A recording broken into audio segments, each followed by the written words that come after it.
Ada yang berbeda dengan perayaan ulang tahun anak Presiden Prabowo, Ragowo Hedi Prasetyo Joyo Hadikusumo alias Didit Prabowo di tanggal 23 Maret lalu.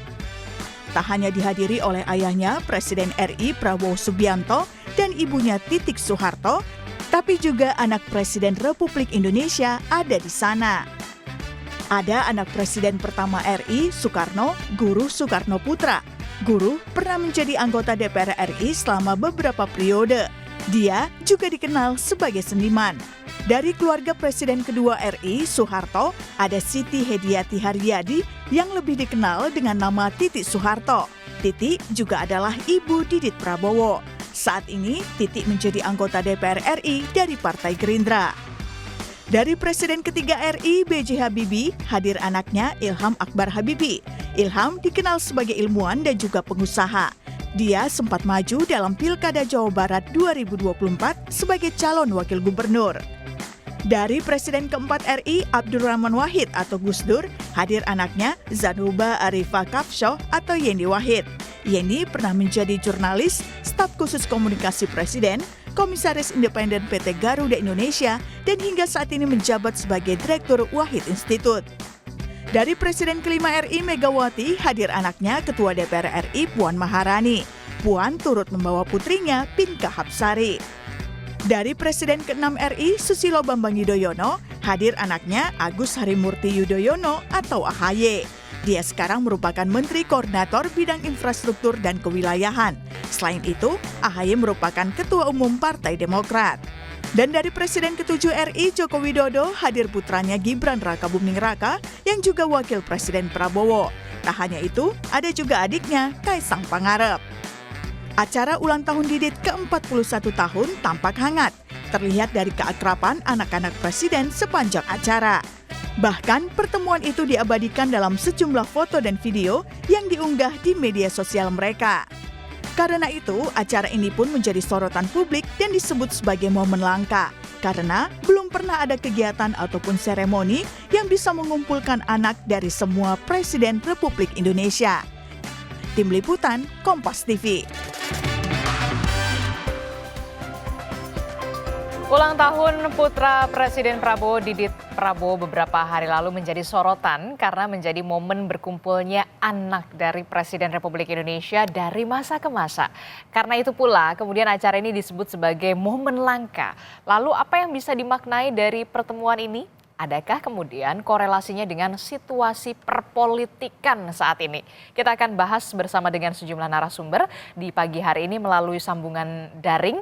Sudah ada Putri Presiden keempat Republik Indonesia Abdurrahman Wahid, ada Mbak Yeni Wahid. Assalamualaikum Mbak Yeni. Waalaikumsalam warahmatullahi wabarakatuh. Ya, kemudian juga ada Direktur Eksekutif Trias Politika Strategis, ada Mas Agung Baskoro. Selamat pagi, Assalamualaikum Mas Agung. Waalaikumsalam Mbak Adis, Mbak Yeni. Iya, Mbak Yeni, saya mau ke Mbak Yeni dulu. Mbak Yeni, ini kan kemarin jadi pertemuan dan juga momen langka lah dalam ulang tahun Mas Didit ini. Boleh cerita sedikit nggak Mbak Yeni, apa yang kemudian terjadi di sana, obrolan seperti apa dan suasananya bagaimana ini sebenarnya Mbak Yeni? Sebetulnya bukan momen langka karena sebetulnya banyak momen-momen di mana kami beberapa kali bertemu. Misalnya dalam acara-acara formal kenegaraan ya, di mana keluarga presiden, mantan presiden diundang, misalnya 17 Agustusan, lalu ada acara beberapa yang misalnya pidato kenegaraan presiden di DPR beberapa kali. Jadi kalau sering kumpulnya, sering bertemu, sebetulnya relatif cukup sering, Mbak. Lalu ada beberapa dari kami yang punya memang hubungan cukup baik, ya ketemu di luar gitu ya, di luar acara-acara resmi. Saya pribadi dengan Mas Didit sudah kenal 20 tahun yang lalu, ya mungkin sudah 20 tahun mungkin ya. Dan dari dulu sering ngobrol, sering melakukan kegiatan bareng, apalagi dengan ibunya, dengan Mbak Puan, dengan Mas Ilham, Mas AHY, Mbak Anissa, itu kita bahkan ada WA group bareng dengan teman-teman lainnya ya di luar keluarga mantan presiden. Jadi sebetulnya sih kalau dibilang istimewa sekali, istimewa karena memang kita menghadiri acara ulang tahunnya Mas Didit ya, tetapi tidak istimewa dalam artian ini menjadi satu-satunya acara di mana kita saling bertemu. Oke, jadi kalau biasanya dalam keadaan atau suasana yang formal begitu ya di acara kenegaraan, kemudian kalau yang ini yang baru kemarin jadi sorotan publik adalah suasananya informal lah, lebih cair lah ibaratnya ya. Nah ini apa saja ya kemudian yang menjadi obrolan bahasan kalau anak-anak presiden dari masa ke masa ini lagi berkumpul sebenarnya ngobrolin apa sih Mbak Yeni? Kita penasaran deh. Ya hal-hal lain kayak seperti ketika kita kumpul dengan teman-teman lain, ya karena kita kan juga punya banyak kegiatan sendiri, punya banyak-banyak apa yang menjadi kehidupan kita lah, saling bertanya kabar pastinya, lalu kemudian malah biasanya nggak nyerempet-nyerempet obrolan politik, sedikit sekali nyerempet obrolan politik. Sedikit tapi lebih bermakna ya obrolan politiknya. Karena di luar sana banyak yang anak-anak dari keluarga mantan presiden yang sudah berkecimpung di dunia politik, jadi mungkin juga hidup mereka ya penuh dengan urusan politik. Ada momen-momen di mana mungkin hanya ingin bicara hal-hal yang yang ringan, yang santai saja. Nah, semalam itu malah kita ngomongin salah satunya misalnya ya Mas Didit show-nya kapan, siapa saja yang pernah pakai bajunya Mas Didit misalnya kayak gitu. Saya kan kagum dari dulu memang bajunya sangat bagus sekali dan selalu promosi tentang songket dan kain Indonesia. Betul. Dan yang memakai juga bukan kaleng-kaleng gitu ya. Dan bukan karena karena siapa dia, karena ini sudah dilakukan dari sejak dulu. Tapi ada nggak sih obrolan politik yang kemudian sedikit termunculkan atau dimunculkan dari masing-masing anak presiden dari masa ke masa ini, terutama kita tahu perpolitikan saat ini bagaimana suasananya, situasinya, Mbak Yeni? Saya rasa dalam konteks acara waktu itu, kita semua datang dari latar belakang yang sangat berbeda. Dengan perspektif yang berbeda dan mungkin posisi politiknya juga sangat berbeda. Betul. Dan kita saling menghargai satu sama lain. Jadi Mas Didi tahu posisi saya mungkin dan keluarga saya juga kerap mengkritisi kebijakan pemerintah. Pak Prabowo juga tahu itu ya. Jadi dan kami tetap dengan posisi kami misalnya soal RUU TNI kemarin ya, posisi keluarga Gus Dur cukup tegas dalam hal ini ya. Kita menentang kembalinya dui fungsi ABRI, di fungsi TNI sekarang sudah ganti, mohon maaf. Dan kita ingin TNI itu berada dalam posisi yang profesional sebagai penjaga pertahanan negara. Nah, misalnya ini contohnya ya. Jadi semua sudah tahu posisi masing-masing, namun kita ingin menunjukkan bahwa di atas politik ada kemanusiaan. Tetap bisa kita bersahabat walaupun posisi kita berbeda-beda. Oke, walaupun memang ada perbedaan pandangan soal politik ataupun kebijakan pemerintah yang kemudian juga mungkin tidak sejalan dengan Mbak Yeni, tapi tidak kemudian silaturahmi tetap harus berjalan begitu ya, Mbak Yeni ya. Saya ke Mas Agung. Mas Agung, kalau kita lihat ini kan foto dan potret keakraban dari anak-anak presiden dari masa ke masa ini sebenarnya apa yang bisa dimaknai? Apa yang kemudian bisa dibaca dari situasi kemarin pada saat acara ulang tahun dari Mas Didit ini, semuanya loh, hampir semuanya dari masa ke masa ini datang dan hangat sekali terlihatnya. Iya, saya pertama mengapresiasi Mas Didit ya, karena sudah membuat acara yang sangat bermakna ya. Selamat ulang tahun buat Mas Didit juga, karena berhasil mengumpulkan seluruh putra-putri presiden lengkap ya. Dan itu luar biasa saya kira. Jadi kalau misalkan ada publik yang menganggap ini istimewa, sangat istimewa menurut saya pribadi. Jadi saya mengapresiasi supaya forum semacam ini bisa terus dilakukan dalam acara-acara non formal lain ataupun sifatnya formal, karena ini bisa memberikan situasi yang kondusif, membuat kohesi sosial politik kita juga lebih baik. Karena apa? Karena selama ini politik bapak ibunya agak kenceng, Mbak Yeni ya. Tapi kalau anak-anaknya adem, hangat, cair, ini bisa mendinamisasi itu, dan bukan tidak mungkin bapak ibu tadi bisa lebih luwes juga, lebih lentur, lebih elastis sebagaimana anak-anaknya. Tapi kalau anak-anak ibu bapaknya belum bisa juga, ya udah anak-anaknya yang memulai dan ini future Indonesia seperti itu. Jadi saya melihat optimis bahwa sebuntu apapun komunikasi bapak dan ibu politiknya tadi, anak-anaknya bisa merajut itu supaya lebih produktif, konstruktif untuk kebaikan Indonesia. Yang kedua, momen ini diposting ulang oleh Mbak Yeni, Mbak Siti, Hediati, Mbak Titi, Mbak Puan, kemudian Mas Ahaye. Artinya apa? Buat saya misalkan gen milenial ataupun gen Z, Alpha misalkan, Hmm. ketika ada momen bukber atau momen halal bihalal atau momen apapun diposting ulang dan derajatnya itu fit Mbak Adisti, Mhm. bukan story ya, IG story gitu. Itu berarti luar biasa gitu bagi masing-masing. Mhm. Artinya apa? Pengen momen ini dikenang sepanjang masa supaya apa bisa berlangsung kembali gitu. Kalau buat saya ya gen milenial, nanti nggak tahu nanti gen di luar itu karena apa? Karena memang ini memorable banget gitu. Jadi kalau misalkan bisa dimulai ya, artinya bisa terus dilanjutkan tradisi itu terlepas tadi ya ada perbedaan pandangan soal kebijakan, dinamika kebijakan yang sekarang mengemuka, apakah soal undang-undang TNI ataupun soal-soal yang lain. Tapi yang jelas di publik juga bisa dewasa melihat perbedaan itu. Walaupun otot-otot politik ini terus beradu ya secara intens dalam kebijakan tadi ataupun dalam event seperti pilpres, pilkada dan seterusnya, tapi anak-anak presiden ini bisa mencontohkan ya udah berbeda itu biasa kok, emang kita berbeda, tapi kita bisa duduk bareng, ketawa bersama, bukber, mana tahu nanti halal bihalal di rumah Mbak Yeni ya Mbak, nggak tahu, tapi yang jelas ini positif, ini konstruktif dan saya mengapresiasi itu Mbak Adi seperti itu.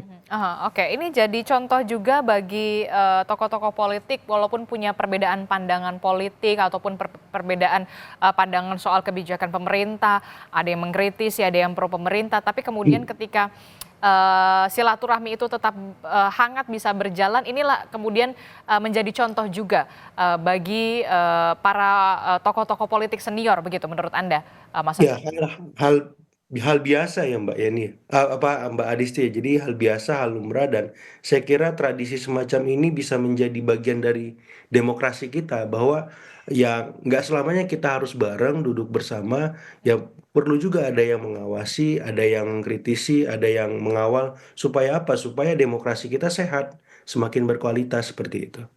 Mhm, mhm. Termasuk juga, ini bisa menjadi salah satu langkah awal tidak sebenarnya Ya. Mas Agung untuk upaya rekonsiliasi lah, hubungan antara Pak Jokowi dengan Bu Mega begitu nanti ke depannya karena kan kalau kita lihat, anak-anak dari presiden ini memang sudah hangat lah ya, sudah komunikasinya sudah berjalan cukup, cukup apa ya, cukup intens begitu dengan kehadiran, Mbak Yeni dan juga masing-masing anak-anak, presiden di acaranya Mas Didit.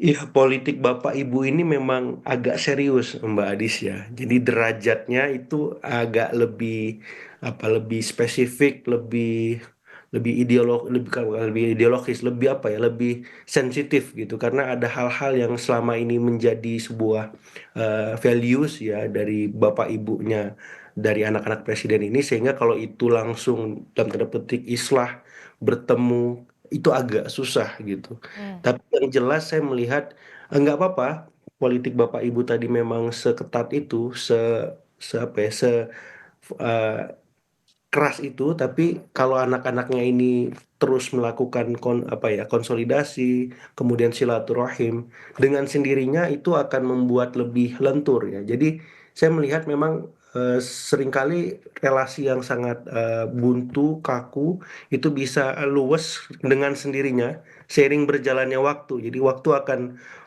menghilingkan, memulihkan, mendamaikan gitu. Mhm.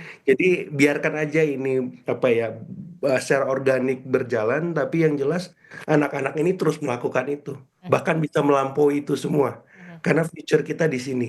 Mhm. Ya, jadi kalau saya melihat politik Bapak Ibu masa lalu, politik anak-anak ini masa depan kita seperti itu. Oke, kalau Mbak politik Disti, Bapak saya boleh komentar silakan nggak? silakan Mbak Yeni Ya, silakan Mbak kalau Yeni. saya agak berbeda. Aha. Saya menghargai sikap Ibu Mega yang tetap teguh dengan nilai-nilai yang beliau usung dan apa namanya menaruh diri beliau sebagai tokoh yang banyak melakukan kritisisi terhadap kebijakan pemerintah Oke. ketika di masa ini tidak banyak orang yang berani melakukan itu. Mmm. Saya rasa bagus setiap pemerintahan demokrasi yang akan berjalan dengan baik, yang efektif, itu harus ada check and balances. Betul. Harus ada orang yang melakukan fungsi kontrol. Dan fungsi kontrol itu sekarang sedang diambil oleh, perannya sedang diambil oleh Bu Megawati. Saya rasa ini baik sekali untuk negara kita. Saya nggak bisa membayangkan kalau negara kita nggak ada yang ngingetin presiden. Ya, kami semua first families ya. Kalau bapak saya dari dulu selalu mengingatkan kita, kami semua ya, tolong ingatkan, pemimpin itu harus diingatkan. Karena kalau nggak diingatkan, pasti bisa saja kepleset, pasti bisa saja salah membuat asumsi. Nah, padahal salah satu kondisi pemimpin itu adalah banyak dikelilingi oleh anak-anak buah yang hanya ingin memberikan laporan yang menyenangkan. Dan itu tidak sehat. Pemimpin harus tahu realita yang ada di masyarakat. Nah, salah satunya adalah ketika ada suara oposisi yang menyatakan bahwa Pak, ini loh ada yang salah, Pak ini yang harus dibenahi, Pak rakyatnya masih sengsara, Pak ada banyak hal, atau Pak atau Bu ya, ini tergantung presidennya siapa. Nah, fungsi itu harus ada yang mengambil. Nah, saat ini dijalankan oleh Bu Mega, itu sangat baik sekali. Kami anak-anaknya kemudian bisa berkumpul, tidak apa-apa, memang ya karena memang teman. Dan ada dimensi di mana ya tadi itu, di balik politik selalu ada humanitas, ada kemanusiaan, tetapi bahwa dalam bernegara tetap harus ada fungsi kontrol yang dilakukan agar pemimpin kita bisa menjalankan amanahnya dengan sebaik-baiknya. Dan kita semua ingin agar pemimpin kita, siapapun mereka, itu sukses. Ya, karena kesuksesan pemimpin berarti artinya rakyatnya juga akan sejahtera. Kalau pemimpinnya gagal, kita juga repot, rakyatnya juga susah. Tapi untuk itu kita harus memberikan kritik yang konstruktif, mengingatkan, dan saling menjaga. Karena teman yang baik adalah teman yang ketika temannya salah, itulah yang kemudian diingatkan, begitu ya. Betul. Mbak Yeni, tapi itu kan dari segi politik begitu ya. Tapi bagaimana dari sisi personal? Alangkah kita bisa dihadirkan atau ditunjukkan kepada masyarakat ketika ada tokoh-tokoh politik senior, walaupun memang perbedaan politik, perbedaan pandangan, posisi Bu Mega dalam tanda kutip ini tepat pada posisinya, tapi kemudian dari segi personal begitu. Masyarakat juga ingin melihat begitu tokoh-tokoh politik atau mantan-mantan pemimpin bangsa ini bisa bersatu untuk kemudian memajukan bangsanya. Betul. Dan itu energi yang ingin dikeluarkan, saya rasa ya, kalau kita mencoba untuk menganalisa apa niatan Mas Didit untuk mengundang kita semua. Karena kita juga nggak tahu waktu-waktu diundang acaranya kan seperti apa. Cuma dibilang acaranya santai. Makan-makan biasa kayak bukber lah ya. Nanti mungkin ada anak yatim piatu yang akan ikut, tumpengan sederhana yang kita nggak tahu ternyata ayahnya juga hadir. Kita pikir kan cuma anak-anak. Ya kalau anak-anak kan biasa, kita sering kumpul-kumpul juga walaupun mungkin nggak lengkap gitu ya, tapi sering ketemu gitu. Kalau lihat unggahan saya di akun sosmed saya kan sering saya ketemu dengan mereka gitu. Nah, jadi buat kita, acaranya ya biasa aja, kayak biasa kalau ketemu di acara lain, di bukber lain gitu. Ternyata kok lengkap formasinya ya. Mungkin ada simbolisme yang ingin diungkapkan dan dilala banyak yang bisa. Nah, dan kemudian bahkan ada ayahnya. Nah, jadi ayah dan ibunya Mas Didit. Jadi ya mungkin dilihat oleh publik ini menjadi sangat lengkap gitu. Energinya ya dari tadi ya, energinya yang ingin melihat bahwa pemerintahan ini sukses. Namun untuk bisa sukses maka kita semua juga harus mau terbuka, menerima saran dan menerima kritik gitu.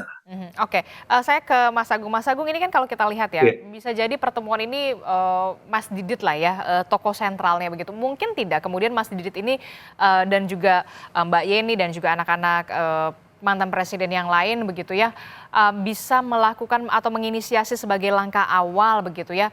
Saya tidak mengatakan ini soal perbedaan pandangan politik, tapi paling tidak ada pertemuan Pak Jokowi, Pak SBY, kemudian ada Pak Prabowo, bahkan Bu Mega begitu, duduk bersama saling mengingatkan ketika ada yang salah atau ketika ada yang tidak on the track begitu ya. Apakah ini mungkin bisa menjadi langkah awal begitu?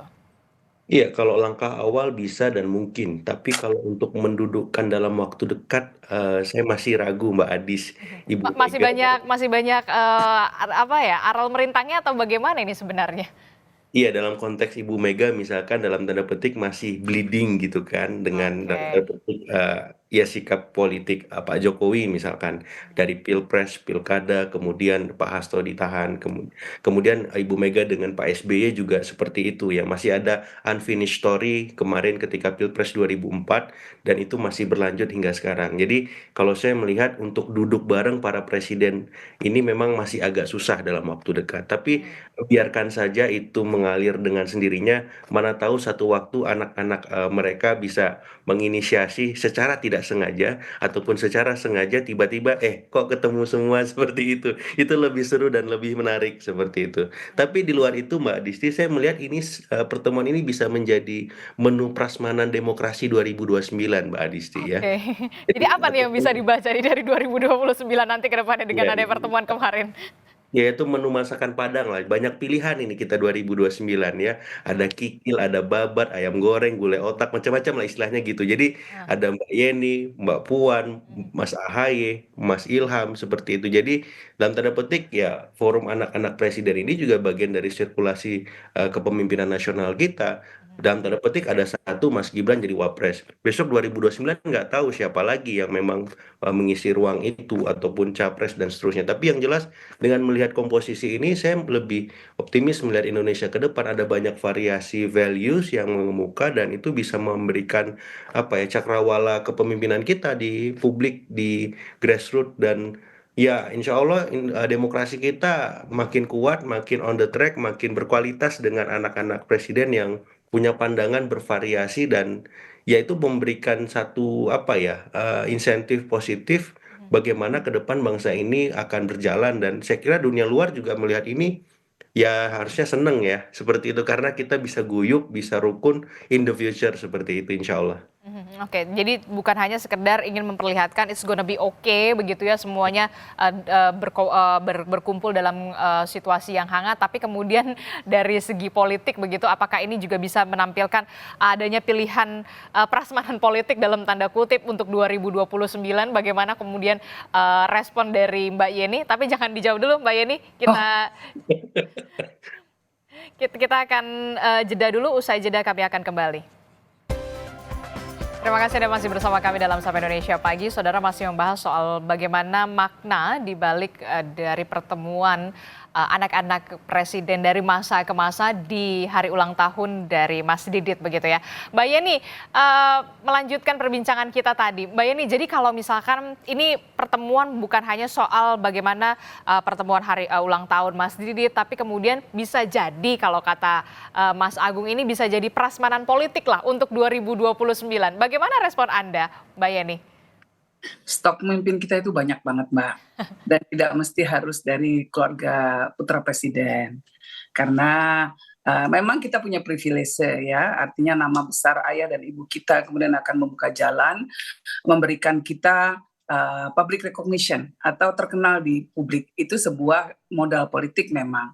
Cuma bahwa stok pemimpin di Indonesia itu banyak sekali dan jangan kemudian yang layak dianggap menjadi pemimpin hanya mereka-mereka yang kebetulan menjadi keluarga anak presiden. Sayang karena karena di Indonesia ini 300 juta, hampir 300 juta orang, talentanya luar biasa, banyak sekali tokoh-tokoh publik, tokoh-tokoh politiknya yang punya kemampuan memimpin dan tidak dipungkiri juga barangkali saja ke depan nanti dari mereka juga banyak yang bisa naik untuk memimpin bangsa kita. Jadi bukan hanya soal anak-anak presiden saja begitu ya, banyak juga tokoh-tokoh politik lain lah yang masih bisa punya kesempatan begitu ya Mbak Yeni ya. Seharusnya begitu dalam negara demokrasi. Oke, saya ke Mas Agung. Mas Agung, terakhir apa yang kemudian bisa di approach selanjutnya setelah adanya kumpul-kumpul lah ya, kumpul-kumpul anak presiden dari masa ke masa, tidak hanya berhenti sampai di sini, tapi apa yang kemudian bisa diperbuat oleh anak-anak dari presiden dari masa ke masa ini setelah kita tahu soal situasi perpolitikan saat ini seperti apa? Iya, tadi Mbak Yeni sempat mengelaborasi bahwa sebenarnya ada banyak momen kebersamaan antar anak presiden ini terjadi ya, sehingga sebenarnya bukan hal baru, tapi memang ini skuad paling lengkap, paling beda karena apa? Karena memang ada Pak Prabowo juga di situ. Jadi Pak Prabowo, Mas Didit ini inline sikap politiknya untuk membangun apa ya kebersamaan, mempersatukan, kemudian membuat kesejukan dalam politik kita dan saya kira ini apa ya prakondisi untuk menciptakan kondisi yang lebih baik lagi ke depan karena apa? Karena tantangan kita sebagai bangsa sangat besar. Kemudian ketika kebersamaan persatuan bisa dirajut di antara elit-elit yang ada, ini bisa memberikan energi kolektif yang positif. Kalaupun ada sentimen negatif ataupun ketidaksukaan, dengan sendirinya itu akan terhapus, tereliminir gitu. Karena apa? Karena kebersamaannya lebih kuat gitu. Walaupun perbedaannya juga banyak gitu, tapi perbedaan itu justru menguatkan kita sebagai bangsa. Yang kata Mbak Yeni ya harus ada yang mengingatkan, harus ada yang mengawal, harus ada yang mengatakan tidak supaya apa? Supaya bangsa ini punya variasi kehidupan yang lebih objektif untuk melihat kemajuannya. Jadi saya sekali lagi berharap bahwa ya Pak Prabowo, Mas Didit ataupun putra-putri presiden yang lain ya apa ya membuat agenda-agenda kebersama rutin itu lebih banyak positifnya ketimbang negatifnya. Kalau ada yang negatif bilang seperti itu, buat saya ya syirik aja sih. Terakhir Mbak Yeni, apa yang ingin Anda Terus sampaikan terang, setelah ya, ini next-nya begitu ya? Apakah nanti mungkin akan ada pertemuan-pertemuan lagi misalkan dalam momen situasi atau suasana Idul Fitri begitu ya, tidak hanya anak-anak tapi juga para orang tua nih. Kalau saya dari dulu ya, ketika Gus Dur masih ada, memang kami diminta atau diajak beliau untuk silaturahmi ke banyak tokoh-tokoh ya. Jadi biasa itu kami lakukan. Dulu Pak Gus Dur itu Idul Fitri biasanya setelah sholat kita ke Cendana Hmm. untuk silaturahim dengan Pak Harto. Mhm. Biasanya ditemani Mbak Tutut atau putri yang lain gitu. Nah, jadi biasa itu gitu ya. Nggak tahu ini apakah akan ada open house dari para tokoh-tokoh, presiden dan lain sebagainya, para menteri dan lain sebagainya. Tapi tidak menutup kemungkinan kalau cuma sekedar silaturahim ya. Dan memang sih ke depan ya pasti biasanya kalau ada agenda ulang tahun dari teman-teman yang kemarin hadir, mungkin bisa saja kumpul-kumpul lagi gitu. Jadi menurut saya sih ini bukan sesuatu yang apa yang seperti dikatakan Mas Agung, sebetulnya walaupun banyak komentar-komentar yang agak negatif juga melihat keakraban kita, melihat acara pada malam itu ya. Terus terang di komen-komen sosial media saya juga banyak yang mempertanyakan gitu. Tetapi kalau menurut saya acaranya ya biasa seperti kita kumpul dengan teman-teman lain. Yang membuat tidak biasa kebetulan karena mungkin personil yang hadir adalah putra-putri mantan presiden. Itu saja. Tapi kan ya semuanya juga manusia biasa. Oke, pro kontra biasa lah ya dalam kehidupan begitu ya. Kita akan lihat bagaimana nanti benar-benar akan ada silaturahmi lanjutan begitu ya. Apalagi ini momennya momen Idul Fitri. Terima kasih Mbak Yeni Wahid. Oke baik, kita akan tunggu ya Mbak Yeni ya. Oke, terima kasih Mbak Yeni Wahid telah bergabung bersama kami. Kemudian ada Mas Agung Baskoro, terima kasih juga sudah menyempatkan waktunya. Selamat pagi Bapak Ibu, Assalamualaikum, sehat selalu.